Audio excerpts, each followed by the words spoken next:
You know those massive, mesmerizing digital billboards you see in big cities? Ever stop and wonder how they're actually made? Well, today, we're going to pull back the curtain on a campaign for Fahda, a luxury chocolate brand from Saudi Arabia. We're going to follow the entire journey, right from a single abstract idea all the way to the final pixels hitting those giant screens. So the starting point for this whole thing wasn't a product or a logo or a slogan. It was a feeling. This image right here, this was the vibe the client wanted. A little surreal, a little dreamlike. And that became the central question for the entire creative team. How in the world do you take this feeling and turn it into an ad for chocolate? So here's how we're going to break this all down.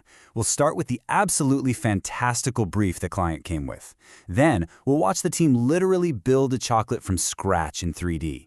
We'll go through the intense back and forth of the creative feedback process. I'm calling it the gauntlet. Then, we'll tackle the technical challenge of scaling it all from massive screens. And finally, we'll see it go from pixels to the public. All right, let's dive right in at the very beginning. Section 1, the fantastical brief. Now, every creative project kicks off with a brief, but trust me, this one was anything but ordinary. Instead of a boring document with bullet points, the client sent over this, a visual mood board. And it's just filled with all this surreal art. You've got cheetahs in there, which makes sense because the brand name is Fahda, plus classical architecture, shiny gemstones, vibrant flowers. The goal wasn't just to sell a product, it was to build an entire dream world that would capture the feeling of eating their chocolate.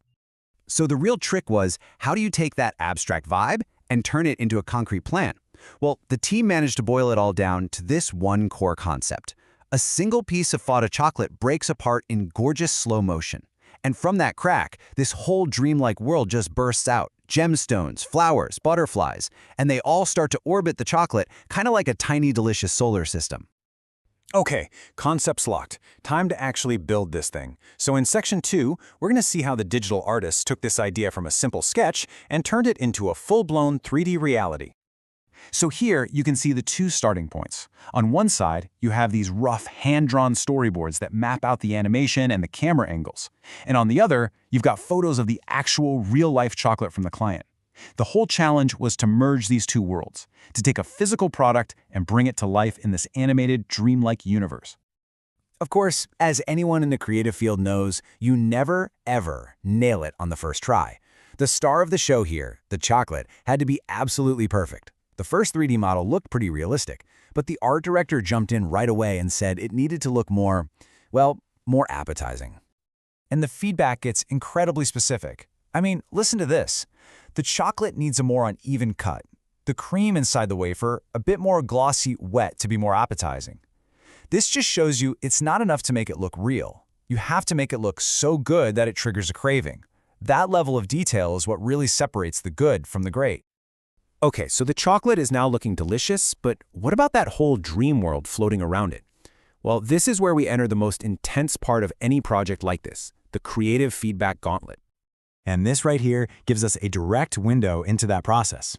The client wasn't just sending vague emails saying, make it better. Oh no, they were giving super detailed frame-by-frame feedback, literally drawing right on top of the video drafts. You can see them circling things, making notes about where particles should be. They were shaping this thing with surgical precision. So what kind of stuff were they asking for? Let's just break down one single round of feedback. They said the particles shouldn't just fly by in a line. They needed to orbit the chocolate. The simple gold pieces had to be upgraded to more elegant gold gemstones. The green gemstones, too bright, had to be a less saturated green or purple or pink. And of course, they wanted more flowers and more butterflies. And it went way beyond just the objects themselves. The feedback really started to zero in on the overall mood. And the words they used are so telling. Dreamy feeling, a rich feeling, hazy atmosphere, cinematic lighting.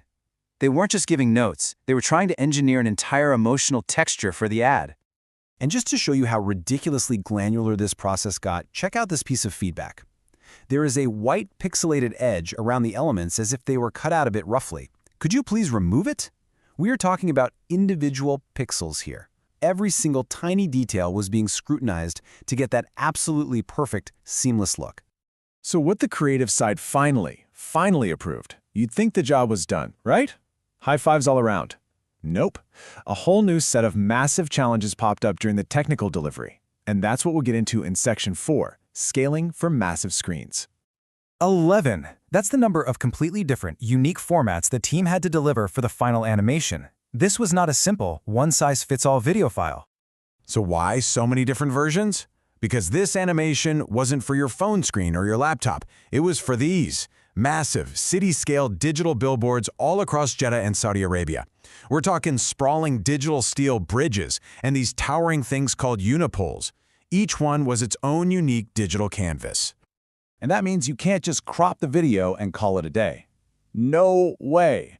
For every single one of those 11 formats, the team had to go back in and manually recompose the entire shot. They had to move the chocolate, resize the logo, and shift the slogan around just to make sure the branding looked perfect no matter how tall or wide the screen was.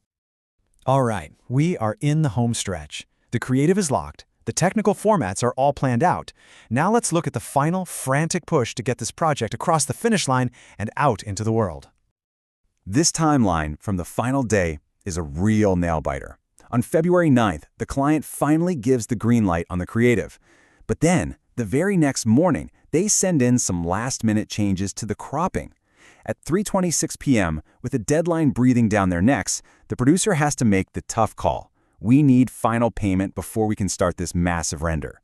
The invoice gets paid just after 7:45 p.m.